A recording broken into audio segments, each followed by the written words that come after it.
Bueno, muy buenas tardes. Muchas gracias, doctor, por permitir que se lleve a cabo este quizás nuevo módulo de investigación clínica para nuestro centro, que es una iniciativa pues tanto de la Unidad de Elaboración de Proyectos como de la gerencia del Departamento de Investigación, de la Dirección de Educación e Investigación de nuestro centro.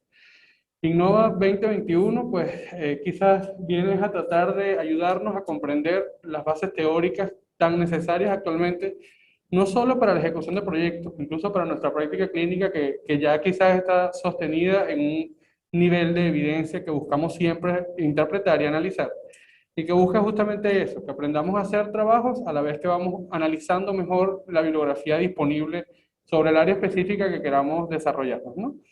Y además de esto, Innova y lo que busca es adaptar la metodología de investigación a los nuevos estándares de educación. O sea, que tratemos de educar en investigación sin que parezca fastidioso, tedioso. Una herramienta que quizás queremos tener todos, pero amerita tiempo, inversión y así lo vemos, ¿no? Pero entonces la idea es que lo hagamos a través de cápsulas cortas, entre 20 y 25 minutos, una vez a la semana, que quizás no veamos la cara durante todo el año, pero también nos ayuda a volver a establecer esa relación cercana que el año pasado perdimos y de esa forma pues podemos aclarar las dudas. Realmente Innova 2021 está buscando, fue creada para hacerlo de modo presencial. Trataremos entonces de que la experiencia digital también sea satisfactoria, pero el ámbito presencial nos permite aclarar sus propias dudas, aclarar de una vez el diseño metodológico de los proyectos que están desarrollando, y además el aprendizaje o las dudas de otros sirven para el aprendizaje del que escucha también, ¿no? Entonces, de ahí en adelante, lo hemos diseñado en 4 módulos. El primero de ellos va a ser aspectos prácticos para el investigador, y lo que buscamos es solamente darle las primeras herramientas y aclarar las principales dudas que necesita cualquier investigador para iniciar a hacer un proyecto de investigación. Y además, darle herramientas prácticas para saber interpretar la evidencia actual y no cometer quizás los errores que nos pasó el año pasado todo con coronavirus, que a medida en la que iba saliendo cualquier artículo sin análisis de evidencia real, pues creíamos en cualquier cosa, ¿no? Entonces es tratar de nosotros aprender a evaluar mejor la evidencia. Más allá de hablar de diferentes paradigmas de investigación, la idea de Innova es que nosotros como institución podamos construir nuestro propio paradigma de investigación, adaptado a nuestros requerimientos y adaptados a nuestras propias limitaciones. Quizás la duda de todos ustedes va a ser qué tanto voy a aprender y qué me van a dar en este curso, pues varía, depende de como todo sistema, del que emite el mensaje y del que quiera recibirlo, ¿no? Entonces, como mi intención siempre va a ser, y las de todos los que estamos conformando el módulo de investigación Innova, es que ustedes entiendan todo lo que estamos diciendo y no quedarnos aquí en conceptos teóricos que quizás son distantes a nuestra práctica clínica, hacer realmente investigación clínica y no investigación epidemiológica, que también es muy importante, pero que se aleja de lo que hacemos nosotros habitualmente. Y mientras más lejos esté, más difícil se nos va a hacer realizar. Entonces, depende en gran medida de quiénes son los oyentes, que son todos ustedes. Y quizás habrán algunos que vengan con la necesidad de aprendizaje y ese quizás es el que va a llevarse un mayor entrenamiento del curso y ojalá así sea que podamos ayudarles. Y en otra parte, pues habrán algunos que ya tienen un mayor conocimiento en el área y vendrán a hacer alguna revisión puntual sobre algunos aspectos, ¿no? Y para eso también están diseñados, ya conocen todo el programa y ustedes pueden escoger los módulos específicos, las clases específicas que quisieran venir a observar. Sin embargo, la certificación se va a realizar con el cumplimiento del 80% del módulo. Además, vamos a revisar acerca de una revisión teórica de la metodología de la investigación, que lo vamos a hacer siempre desde la perspectiva epidemiológica que caracteriza la investigación, que busca responder cómo voy a organizar este proyecto. Y además, una visión práctica que para mí es más útil porque es lo que quiero que se lleven hoy. O sea, cómo vamos a aprender a hacer trabajo de investigación desde nuestros consultorios, desde nuestro quirófano, desde nuestros espacios, con una perspectiva clínica y que lo que busca es responder qué y cómo lo vamos a hacer. Y al final vamos a hablar un poco sobre los nuevos métodos de investigación y la importancia de una visión efectiva de la investigación basada en una investigación colaborativa. Además, con eso trataremos de ver cómo podemos ayudarnos entre los diferentes servicios. El hecho de estar aquí todos sentados también va a facilitar conocer al que tenemos al lado, y ese que tenemos al lado quizás tiene una respuesta a algunos de los proyectos que nosotros tenemos, y de esa manera podemos integrarlos. Que era una primicia que teníamos el año pasado. Los que estuvieron con nosotros durante los últimos 6 meses del año pasado conocieron el proyecto de integración, expansión y futuro.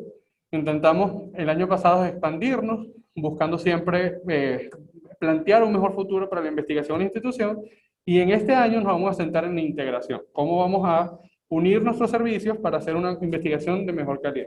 E integrar también a la dirección de investigación y de la gerencia de investigación a los servicios y programas académicos.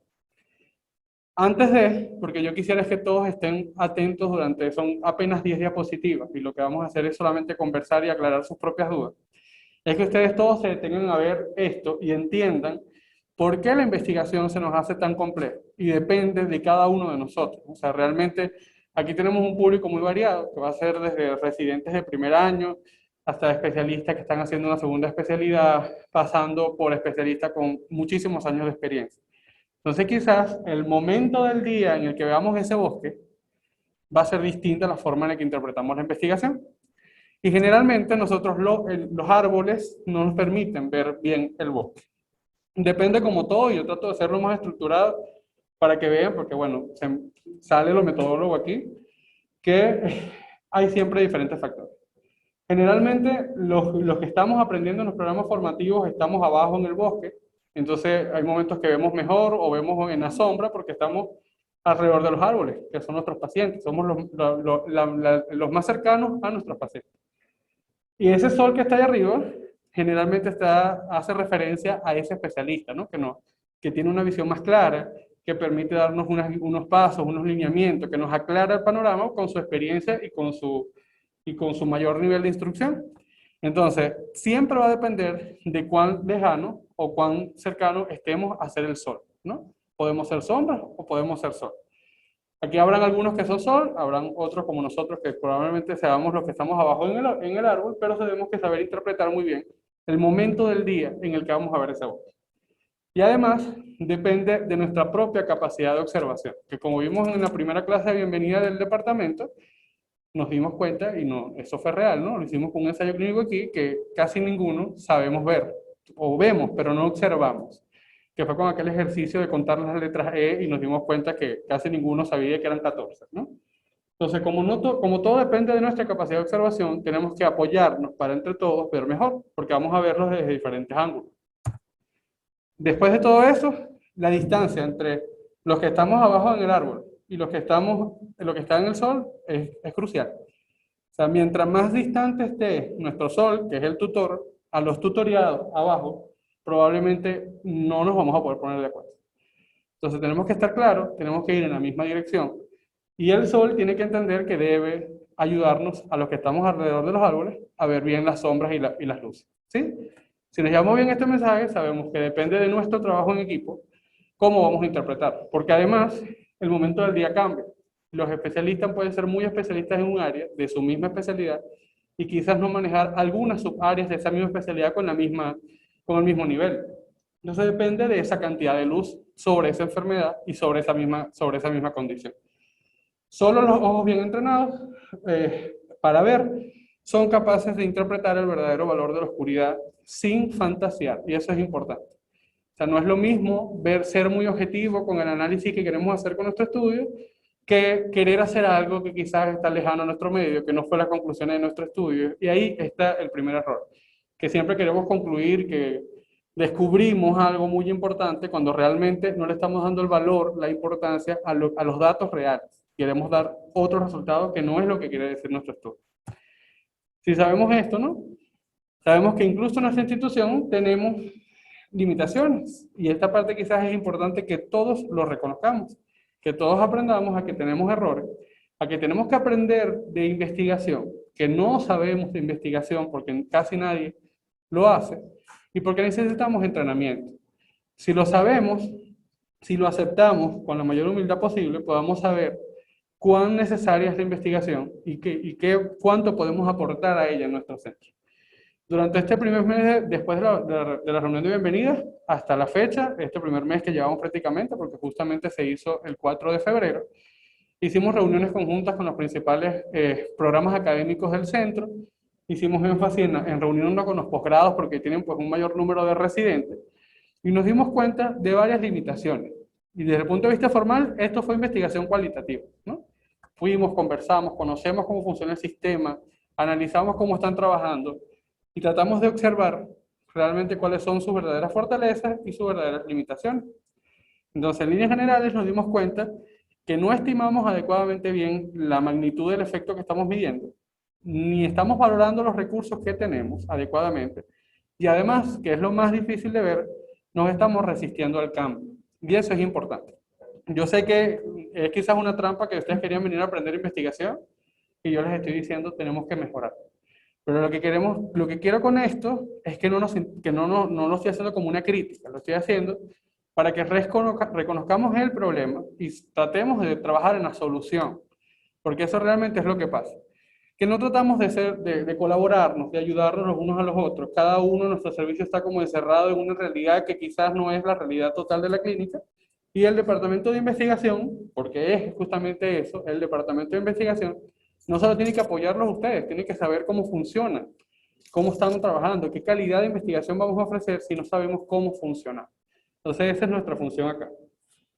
En primera instancia, tratar de evaluar el nivel de investigación, y es porque realmente estimamos muy alto el nivel de investigación que hacemos, y no es que esté mal, hay un nivel de investigación muy bueno en la institución, pero debemos ser más objetivos a la hora de concluir conclusiones, y eso lo hacemos con toda la revisión, que si hay alguien que se puede leer todos los trabajos del año pasado fui yo, y nos damos cuenta que cuando hacemos, el trabajo es descripción de los pacientes con neumonía, y las conclusiones son, descubrimos un nuevo germen.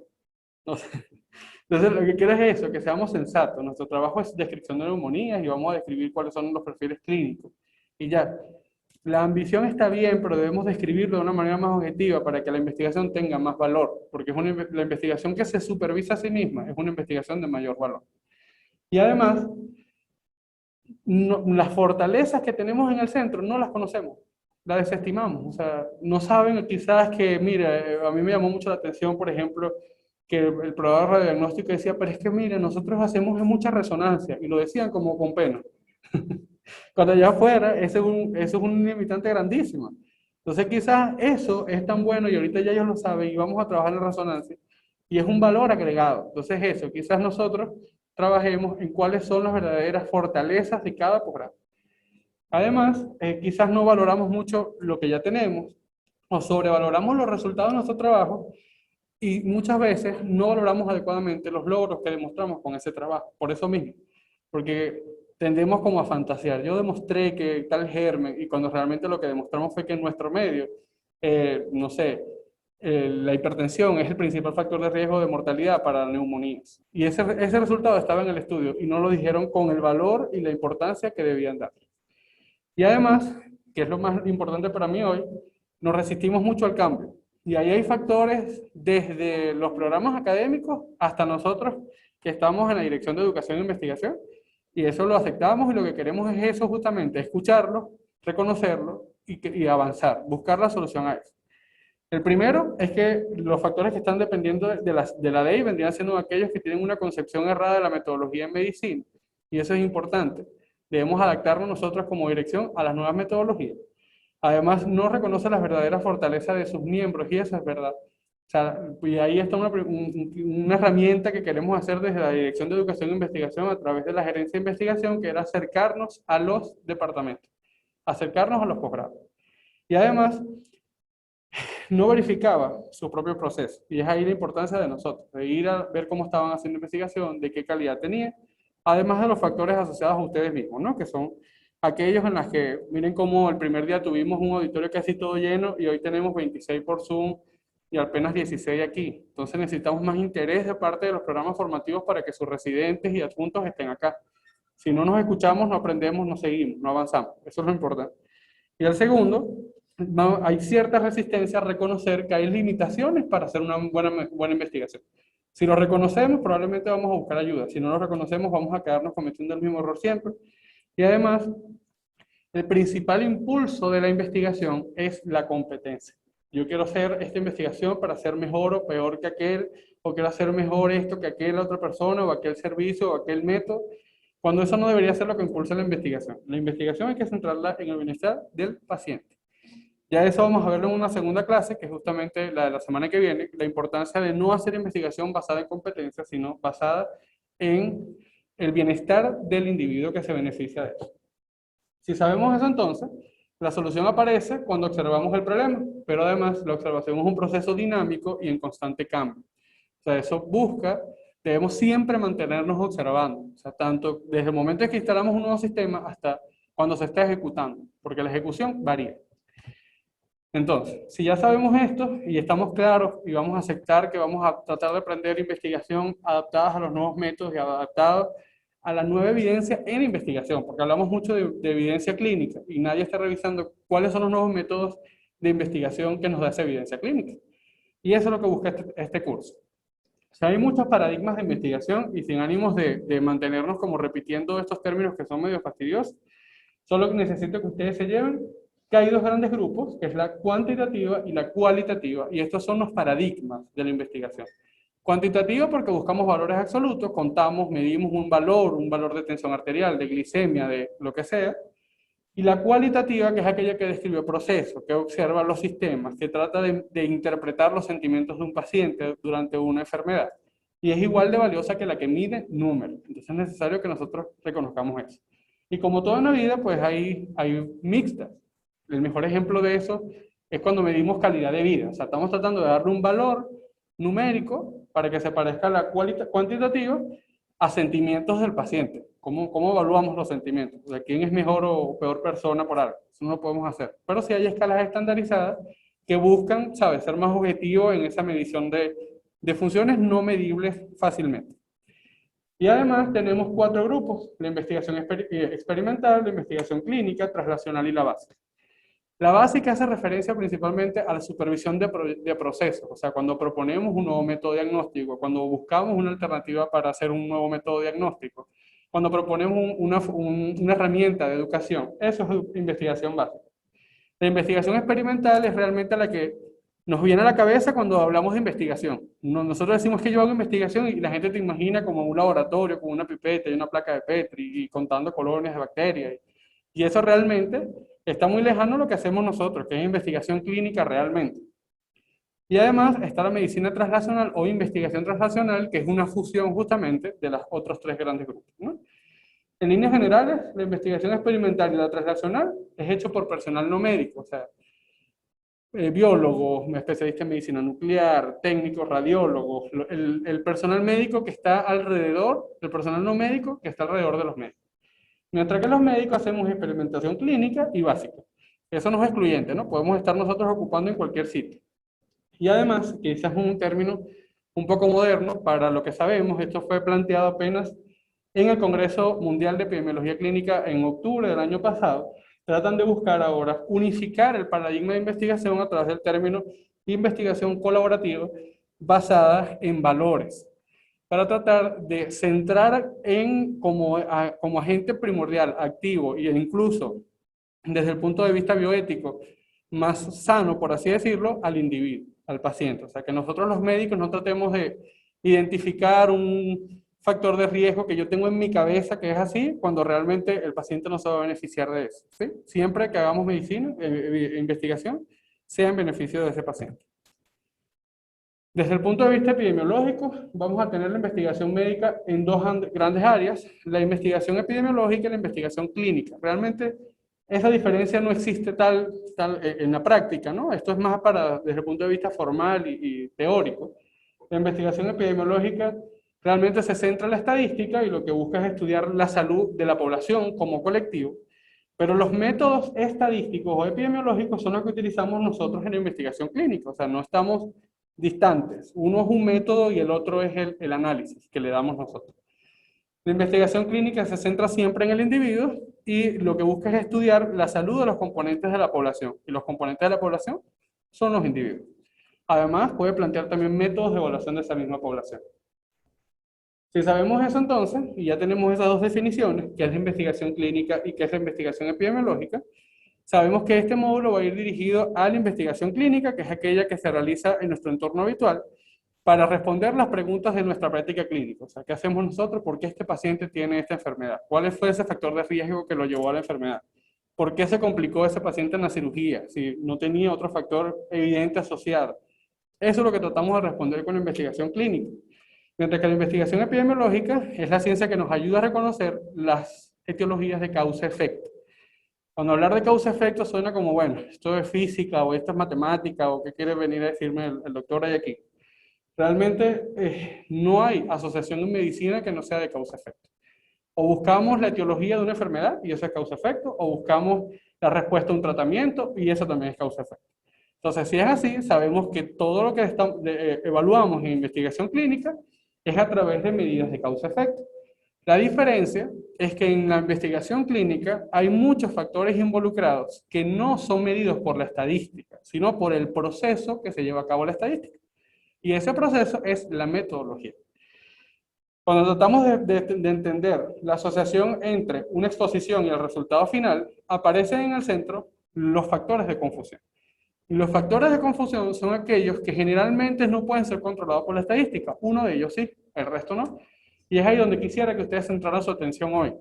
Que sepan que vamos a tratar de aprender a cómo analizar los factores de confusión, porque eso realmente es el principal error que cometemos, no solo en el mundo, sino en nuestra institución también.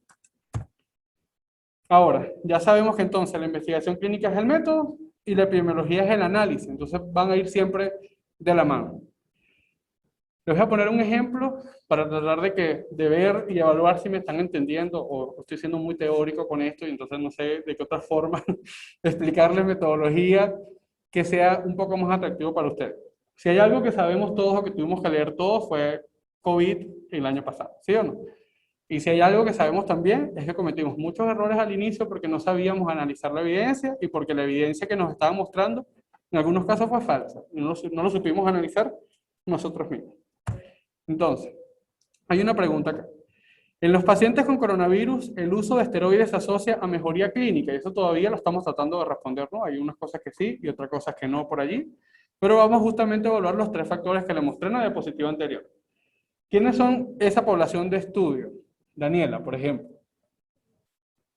Los pacientes con coronavirus son nuestra población.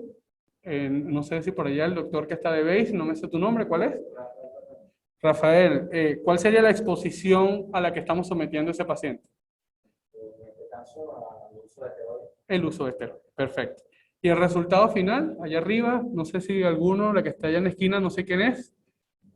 Allá, doctor. ¿Cuál es su nombre? Hola, González, ¿cómo estás, José? Cuente. ¿Cuál es el resultado a la que estamos exponiendo esa población? A ver cómo La mejoría clínica. Perfecto. Entonces, si sabemos eso, ya sabemos que la población son los pacientes con coronavirus. La exposición es el uso de esteroides y el resultado va a ser mejoría clínica, ¿o no? ¿Sí? En ese momento o al principio de la pandemia, quizás la evidencia ahorita haya cambiado, pero al principio de la pandemia, el uso de esteroides se asoció a mayor complicaciones y mortalidad de pacientes con coronavirus. El doctor Daniel, que lo vio al principio, ¿fue así o no fue así, doctor? No usen esteroides. No usen esteroides porque los pacientes con coronavirus están muriendo. Después de eso, el mismo grupo de investigación inicial que intentó justificar el uso de esteroides y se dio cuenta que todos los pacientes se morían, trató de demostrar si eso era una asociación de causa-efecto. O sea, realmente los pacientes que se le daban esteroides se morían, o aumentaban su probabilidad de muerte, o dependía de otros factores. Y de ahí depende de cómo se hizo una observación continua sobre el mismo proceso inicial, ¿no? Y aparecen los primeros factores de asociación a través de causas, de no causas, efecto, que son esas principalmente: el azar, el sesgo y la confusión. Muchos sabemos, escuchamos a diario, un ensayo clínico aleatorizado. ¿Sabemos qué quiere decir ensayo clínico aleatorizado? ¿Sabemos cómo interpretar un ensayo clínico aleatorizado? El azar es útil para todos los ensayos clínicos, o la única forma de demostrar una hipótesis ahora, porque es el que se ubica en el mayor nivel de esa pirámide de evidencia, son los ensayos clínicos aleatorizados. Eso no es tan cierto. O sea, los ensayos clínicos aleatorizados sirven para demostrar algunas hipótesis, pero otras no. Otras se deben demostrar a través de otros métodos observacionales o analíticos. Entonces, el azar fácilmente lo podemos controlar con la estadística y esto lo vamos a ver muy bien en el módulo 3, que es el módulo de estadística. O sea, allí lo que nos vamos a centrar es cómo hacer bien el azar. En el módulo 2, específicamente en el cálculo muestral, vamos a tocar algunas cositas de cómo se va a hacer el azar y la importancia, pero realmente los métodos de cómo se hace lo aprendemos en el módulo 3. Y los sesgos, que son la forma en la que se puede llegar a interpretar ese trabajo. Y esa forma puede ser de diferentes métodos. En la forma en la que le autorizamos al paciente incluso, porque si yo decido, por ejemplo, comparar a un paciente con insuficiencia, o voy a estudiar pacientes con insuficiencia cardíaca, a algunos les voy a dar ivabradina y a otros no, un ejemplo. Pero resulta que les doy al grupo que no le voy a poner ivabradina, incluyo solo pacientes con NIHA 3 y 4, y en el grupo 2 pongo NIHA 1 y 2. ¿Qué pasaría con eso? No, bueno, es que de este lado tengo a cirugía y no vamos a tocar insuficiencia cardíaca. Y anatomía patológica. Las doctoras del centro, ¿quiénes son? Disculpen, doctor. Hola, Gloribel, ¿cómo estás? Bueno, Gloribel, cuéntame. Te tocó radioterapia. ¿Qué te parece a ti? O sea, si yo aleatorizo en dos grupos, le voy a dar, mi intención es ver la eficacia de la ivabradina, ¿verdad? Un fármaco con insuficiencia cardíaca. Y en el grupo de ivabradina le pongo NIHA 1 y 2 pacientes, y en el grupo de no ivabradina le pongo NIHA 3 y 4. ¿Quiénes van a tener peores resultados? No solo eso, porque no es el fármaco. Es que ya cuando yo lo intenté aleatorizar, puse a los más complicados en el grupo sin ivabradina y los más estables en el grupo con ivabradina. Evidentemente el ivabradina va a salir muy bien, porque te van a morir todos los 3 y 4, los 2 y 1 no. ¿Sí? Entonces no es el fármaco, es como yo la autoricé. Y eso ya es un sesgo. Yo decidí poner en este grupo pacientes más inestables y en este no. Hay que ser muy observador, porque muchas veces ese detalle es muy pequeño, ¿sabes? La media de edad de los pacientes con cirugía bariátrica, por ejemplo. Algunas le voy a poner, vamos a comparar. Cirugía bariátrica versus balón. Entonces, a los pacientes con balón les pongo, y con diabetes, ¿no? Por ejemplo, obesidad y diabetes. Les pongo hemoglobina glicosilada, una media que no sea mayor a 7. Pero los de cirugía le pongo una media mayor a 9. Entonces, cuando yo veo los resultados, resulta que el balón, los pacientes con balón terminaron con una hemoglobina glicosilada de 5, mientras que los de cirugía bariátrica al año terminaron con una media de 7.5. ¿Quiénes tienen mejor control metabólico, doctor Campero? Ustedes, bueno, la doctora Andreina, que es la R2, para no meterme en problemas.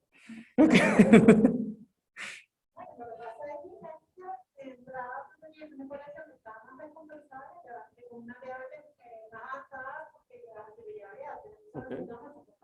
No son comparables. Y aparte, probablemente diga, el balón es mejor que la cirugía, porque los pacientes terminaron con una hemoglobina glicosilada más baja cuando comenzaron con una hemoglobina glicosilada más baja, en comparación con la cirugía bariátrica. ¿Cuántos ensayos con cirugía bariátrica y balón usted no ha visto por allí que pasa eso? Por eso, Entonces, eso es lo que yo quiero que vean. La forma en la que se aleatoriza es más importante que la propia aleatorización. Porque decir como que yo hice un ensayo clínico aleatorizado es fácil, es cómo lo aleatorizaste, lo que realmente me responde los sesgos. Y de ahí en adelante aparece la confusión como término real. Y esa confusión es tan confusa que es difícil de demostrar, ¿no? Pero nos vamos a centrar en eso. Vamos a volver al mismo ejemplo anterior que ya vimos previamente. No sé si hay alguna pregunta aquí en el chat. Déjenme detenerme un segundito para ver si hay alguien. Ok, aquí va a dar Vicky, ok. Bueno, estamos preguntando solamente los nombres. Si nos volvemos entonces a la diapositiva inicial, al ejemplo inicial, ya sabemos entonces que el uso de esteroides se había asociado a mayor complicaciones y mortalidad en pacientes con coronavirus. En todos los pacientes, sería esa pregunta, realmente. ¿Todos los pacientes con esteroides se murieron? No, y no fue así. Y ese mismo investigador inicial se empezó a dar cuenta que los pacientes mayores de 65 años se morían más que los menores a 65, independientemente del esteroide. O sea, En el grupo con esteroides y el grupo sin esteroides, si tenías más de 65 años, te morías igual. Después se dieron cuenta que los pacientes con diabetes, hipertensión, se morían más aquellos que no eran diabetes, hipertensión. Y ahí fue muy difícil de demostrarlo realmente. Porque, ahí hay factores más difíciles aún, porque la hipertensión y la diabetes está presente cercano al 50% de la población mundial. Entonces era muy difícil decir que no iban a estar expuestos a hipertensión y diabetes. En ambos grupos, tanto en esteroides como en esteroides, habían pacientes, muchos pacientes con hipertensión y diabetes. Entonces tardamos más en darnos cuenta que la hipertensión y la diabetes eran otro factor de riesgo para coronavirus en comparación con la edad. Y al final, casi que en julio, cuando ya no sabíamos qué más hacer con los esteroides, si a quién poner y a quién no, y ya era una cosa mágica religiosa, nos dimos cuenta que realmente el verdadero valor, el punto de corte, más allá de los comórbidos y todo eso, era la saturación. Los que tenían menos de 94 se morían menos si le ponías esteroides, pero los que tenían más de 94 se morían más con esteroides. Entonces nos dimos cuenta que a los mayores de 94, mayores de 65 años y con hipertensión y diabetes, era mejor no ponerle esteroides, y aquellos que tenían menos de 94, tenían menos de 65 años y no tenían otros factores de riesgo, era mejor ponerle el esteroide, porque ese sí sobrevivía más. Y bueno, en algunos casos, a pesar de los factores de riesgo, se podía usar el esteroide también, dependiendo de la clínica del paciente. Vean cómo se pudo aclarar muy bien los factores de confusión, interpretamos adecuadamente la evidencia Dame la cartera, y aprendimos que no era para todo el gracias, muy mundo esa amable. contraindicación. A Chao. algunos sí le podemos dar y a otros no. Entonces, la confusión lo podemos evaluar tanto con el diseño adecuado como con algunas medidas estadísticas. Y realmente la mejor forma de evitar confusión es planificar nuestro proyecto. Si ustedes antes de empezar a recoger unos datos planifican adecuadamente el estudio, la confusión es casi nula. Debemos estar nosotros claros. Ahora, desde el punto de vista práctico, que se vendría siendo la perspectiva clínica, quizás la forma en la que nos vemos es lo primero que debe cambiar. O sea, aquí hay un problema con la diapositiva que no creo que lo otra imagen, pero de este lado, lo que se mostraba era un médico con una pipeta y una placa de Petri evaluando bacterias y no sé qué, que también hay un grupo de nosotros que lo hace, pero no es la gran mayoría. Y lo que hacemos nosotros realmente, que es tratar de analizar el paciente con sus paraclínicos, con la evolución clínica, con nuestro trabajo habitual desde el consultorio. Entonces, si nosotros cambiamos esa perspectiva y nos empezamos a ver en nuestro espacio y no en otro espacio, la investigación se adapta más a nosotros y se nos hace más fácil el proceso de construcción de los trabajos de investigación porque lo hacemos desde nuestros propios espacios y no en unos espacios imaginarios que la misma educación básica nos enseñó a imaginarnos como científicos en un laboratorio, ¿no? Y realmente podemos hacer ciencia de muy buena calidad en nuestros espacios. Sin embargo, tenemos que siempre apegarnos a los principios que le dije en la primera reunión que tuvimos. Vamos a hacer uso de nuestros recursos disponibles. Vamos a planificar la ejecución de nuestro proyecto para evitar tanto sesgos como confusión. Vamos a aplicar los métodos estadísticos necesarios, si son necesarios, para utilizar el azar. Y además, vamos a hacerlo a través de alternativas realmente factibles en nuestro método, ¿sí? Debemos tratar de evitar trabajar con técnicas ajenas a nuestra práctica diaria. Los recursos más complejos quizás no son tan indicados, al menos que tu especialización sea a través de recursos complejos, y se debe trabajar así. Pero lo primero que quiero que se lleven hoy es que debemos evitar aislarnos. O sea, eso de trabajar nosotros solos, mi departamento, mi servicio, y dentro de mi servicio con un solo adjunto. Mira, la cantidad de sesgo y de riesgo de tener mayor factor de confusión es mayor, porque es visto a través de una sola persona. Si lo vemos entre varios, evitamos las sombras y vemos más las luces.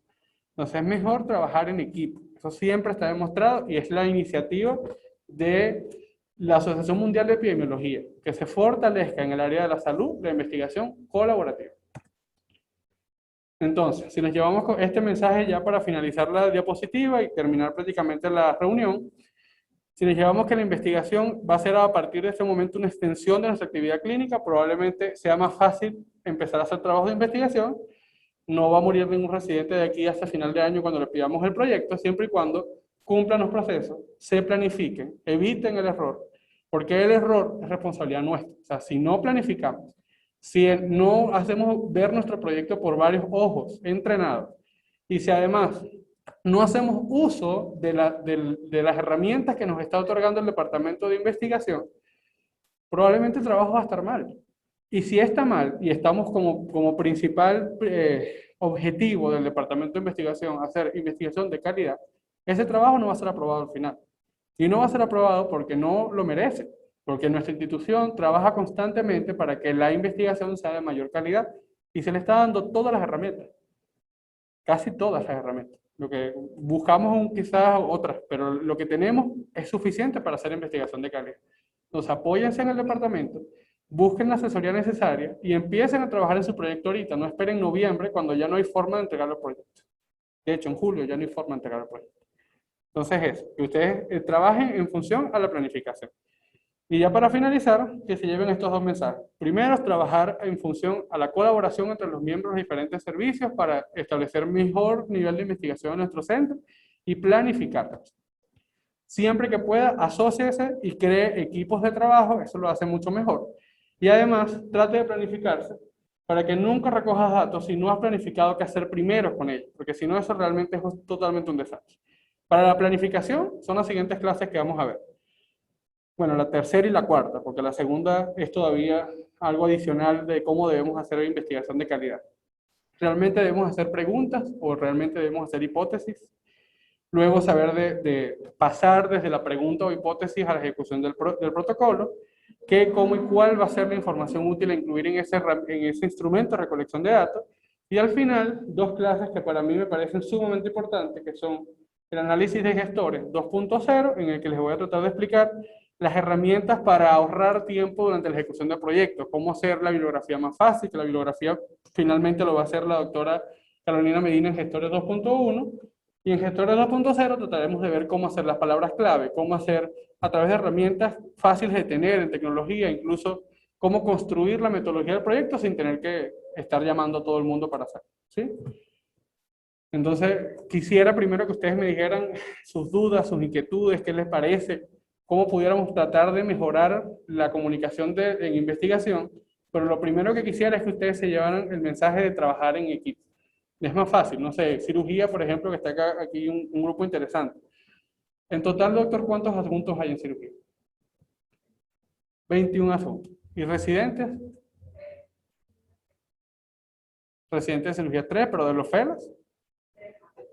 Ok, 6 residentes y 21 adjuntos, 27 personas. Pregúntame Yo sabía. cuánto tienen Interés. el compromiso y el interés de entregar los títulos de los proyectos de investigación. Eso está escrito. Entre todos, Totalmente. incluyendo adjuntos y residentes. Bueno, es que los residentes no tienen otra opción. No tenemos otra opción, No, muchachos. Lo siento. Lo siento, pero no tenemos otra opción. Pero es verdad, doctor, los adjuntos generalmente no tienen todo el tiempo y quizás pueden tener el interés, pero no tienen todo el tiempo que necesita la inversión en investigación. Pero es por esa percepción errada de que necesitamos mucho tiempo.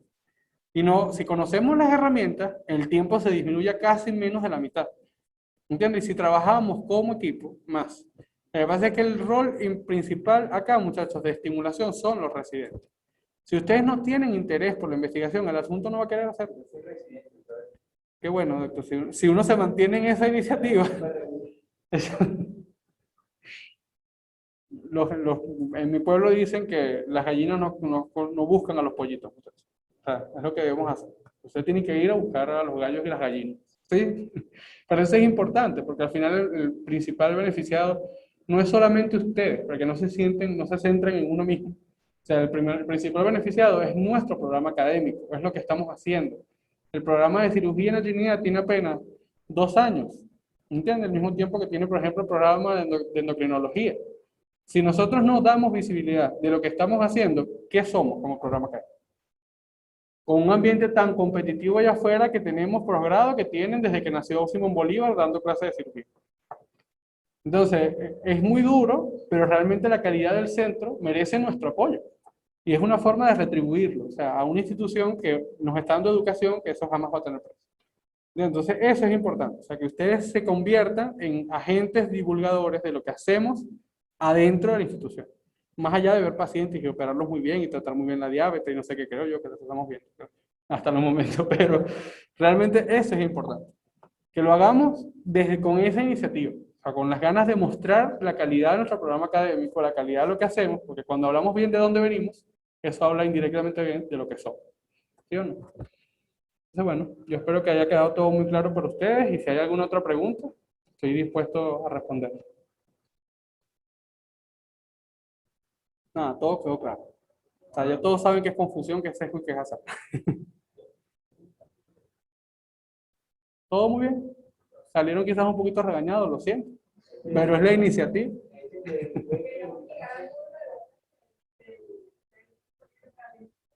Bueno, pero es que, mira, yo quisiera darlo al principio, pero realmente, muchachos, si nosotros no nos convertimos como gerencia de investigación en un agente impulsor para ustedes, de nada me sirve que yo les dé las herramientas porque no las van a saber usar. Entonces, sí. Que na-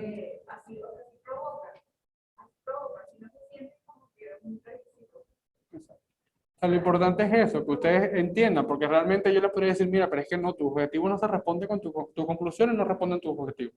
¿Qué me está queriendo decir? Esa es una frase que escuchamos todos, ¿sí o no? ¿Qué me está queriendo decir esa persona?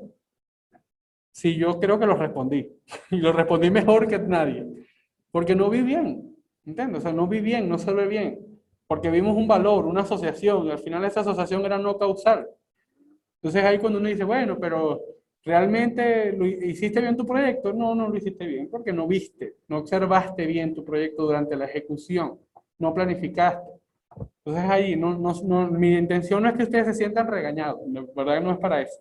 Es que yo siento que es necesario que alguien nos lo diga. O sea, que alguien nos diga, mira muchachos, no estamos haciendo bien las cosas, vamos a cambiar. Si lo decimos, nos escuchamos, nos reconocemos, todos vamos a aprender. Todos, porque queremos, o sea, están viniendo ahora con el deseo de aprender, y ojalá así sea.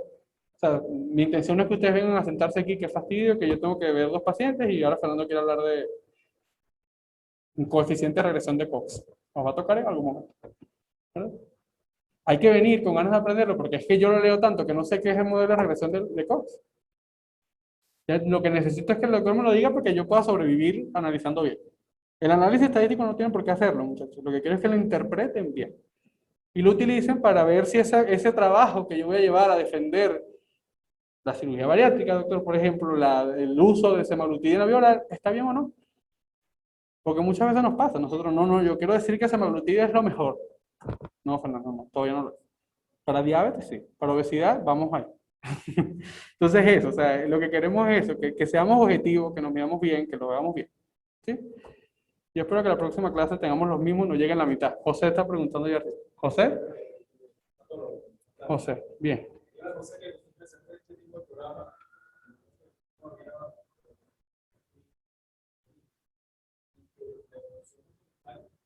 Obligado a hacer investigación para agregar, pero simplemente se pagando fuera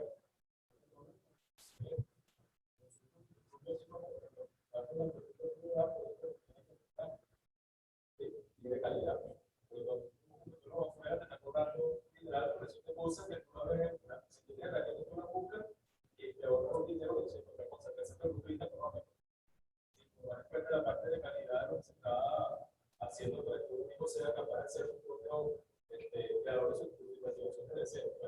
Si hagan todos los elementos que hay que te vas a cobrar por hacer el trabajo, pero no te va a dar herramientas para hacer el trabajo.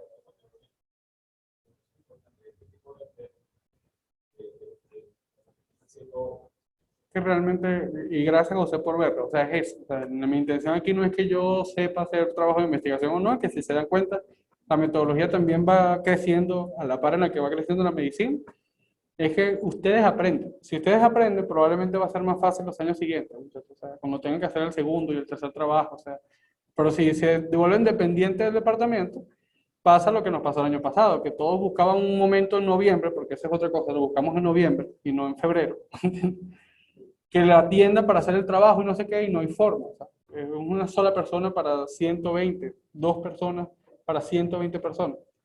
Es complejísimo, que también tienen que hacer sus cosas, ¿no?